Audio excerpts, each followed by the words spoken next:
हर हर महादेव। आज हम एक ऐसी कथा सुनाने जा रहे हैं जिसने स्वयं काल को भी घुटने टेकने पर मजबूर कर दिया।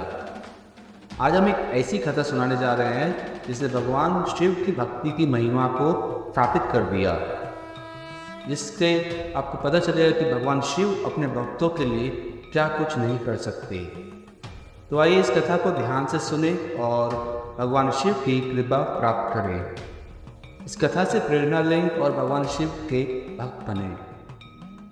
तो आइए दोस्तों शुरू करते हैं। और आप सभी से एक निवेदन है, अगर आप महादेव जी के सच्चे भक्त हैं तो वीडियो में अंत तक बने रहिए, ताकि आप इस वीडियो के माध्यम से जान सकें कि महादेव जी ने अपने भक्तों के लिए क्या क्या किया है और कर सकते हैं। महाकाल शिव की महिमा अपरंपार है। उन्हें प्रसन्न करने के लिए किसी खास प्रयास या पूजा पाठ की ज़रूरत नहीं होती, बल्कि सच्ची श्रद्धा और पूरे मन से किया गया प्रयास आपको भोलेनाथ की कृपा का पात्र बना सकता है। शायद यही वजह है कि अपने भक्तों के लिए महाकाल ने काल तक को भस्म कर दिया था। ऐसी ही एक कथा मिलती है हमारे धार्मिक ग्रंथों में, जिसे हम आपके साथ आज इस वीडियो के माध्यम से शेयर कर रहे हैं। तो आइए शुरू करते हैं। भक्त के प्रति महाकाल की अगाध आस्था की जिस कहानी का हम जिक्र कर रहे हैं, वह स्वयं भगवान कार्तिकेय ने संतों को सुनाई थी। इसके अनुसार राजा श्वेतकेतु, जो कि भोलेनाथ के परम भक्त थे, उन्होंने काल को भी जीत लिया था। राजा श्वेतकेतु सदाचारी, सत्यवादी, धर्म के मार्ग पर चलने वाले शूरवीर और प्रजा पालक थे। वह अत्यंत ही निष्ठा और प्रेम भाव से प्रजा का पालन और अगाध आस्था और श्रद्धा भाव से शिव भक्ति करते थे। उनके इस भक्ति भाव से महाकाल अत्यंत प्रसन्न थे। उनकी कृपा से श्वेतकेतु के राज्य के लोग दुख, दरिद्रता, अकाल मृत्यु और महामारी से अछूत थे। एक दिन जब राजा श्वेतकेतु का जीवन काल समाप्त होने को था और वह भोलेनाथ की आराधना में लीन थे, तब चित्रगुप्त ने यमराज से कहा कि राजा श्वेतकेतु की आयु अब पूरी हो चुकी है, अब उनके प्राण हरने का समय है। तब यमराज ने अपने दूतों को आज्ञा दी कि वे जाएं और श्वेतकेतु के प्राण हर लाएं। यमदूत राजा श्वेतकेतु के पास पहुंचे तो वह शिव मंदिर में थे। दूत बाहर ही खड़े हो गए। श्वेतकेतु गहरे ध्यान में थे। बहुत देर हो गई, ना श्वेतकेतु का ध्यान टूटा, ना यह दूत हिले। दूत बिना अपना काम किए खड़े रहे। जब वे वापस नहीं पहुंचे तो यमराज ने विलंब होते देखा तो काल दंड संभाला और खुद चल पड़े। दूतों के आने में देरी होने के चलते यमराज स्वयं ही राजा श्वेतकेतु के प्राण हरने पहुंचे। लेकिन वहां उन्होंने देखा कि वह तो महादेव की साधना में लीन है। अब तो वह सोच में पड़ गए कि इसके प्राण कैसे हरे। उन्होंने सोचा कि यह अभी पूरी तरह शिव पूजा में डूबा है। इस स्थिति में शिव पूजा का उल्लंघन नहीं किया जा सकता। तब वह भी बाहर भी खड़े हो गए। अंदर जैसे ही काल को इसकी सूचना मिली तो उन्होंने तलवार निकाली और शिव मंदिर में जा घुसे।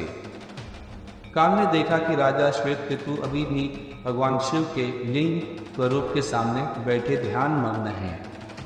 वह झपट कर आगे बढ़ा और जैसे ही राजा श्वेतकेतु का सिर काटने के लिए उन्होंने तलवार उठाया, शिव ने अपना तीसरा नेत्र खोलकर काल की ओर देखा।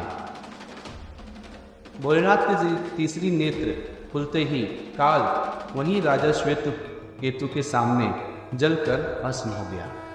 थोड़ी देर बाद जब राजा श्वेतकेतु का ध्यान टूटा, उन्होंने अपनी आंखें खोली तो राख में बदल चुके काल को देखा।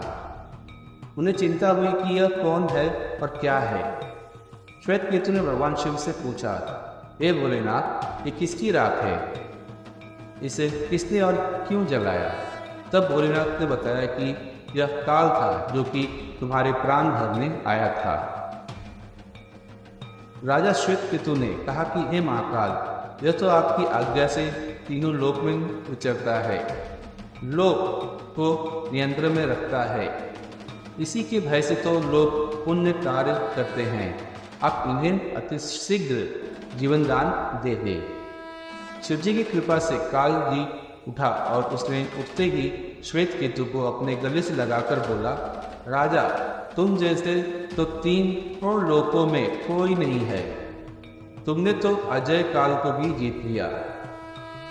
जीवनदान पाकर काल और यमराज ने कहा कि ऐसा जातक जो शिव जी के परम भक्त हैं, सच्चे मन और पूरी श्रद्धा से महाकाल की पूजा में लीन रहते हैं, सिर पर जटा और गले में रुद्राक्ष पहनते हैं, विभूति का त्रिपुंड ललाट पर लगाते हैं और पंचाक्षर मंत्र का जाप करते हैं, उन्हें कभी भी अकाल मृत्यु का ग्रास नहीं बनना पड़ेगा।